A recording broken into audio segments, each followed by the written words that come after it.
Assalaamu calaykum waraxmatullaahi wabarakaatu. Kusoo dhawaada channelkayga. Maanta saliid ayaan idin wadaa, facial oil. 3 saliidood aad ka samaysan kartid oo fudud, aad u fudud, oo wajiga u fiican, jirka u fiican, maasha Allah. Marka saliidihi ayaan hadda soo qaaday oon cabirayaa. Marka isla socod wanaagsan, daawasho wanaagsan. 3 saliidood waxay kala yihiin argan oil, jojoba oil iyo vitamin E. marka waa 3 saliidood aad jirka ugu fiican, wajiga ugu fiican, oo si fudud aad ku samaysan kartid. gurigaada adoo jooga ayaad samaysan kartaa, maasha Allah, tabaarakallah. marka wajigana aad ayay ma garanaysaa, weliba aganta aad ay wajiga ugu fiican tahay.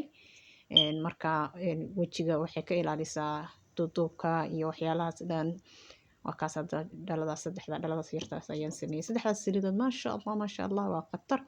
marka qof kasta ha isku daya inuu samaysto, asagoo gurigiisa jooga ayuu samaysan karaa, maasha Allah. waa wax fudud ood qofna uga baahan tahay male. saliidaha waa kaas, waan inigu soo dhaweeyay kulligood magacooda, waad akhrisan kartiin, waad soo qabsan kartiin, guriga ayaadna ku samaysan kartiin, maasha Allah. marka isla socod wanaagsan oo lalahi daawada, and enjoy it, maasha Allah, tabaarakallah.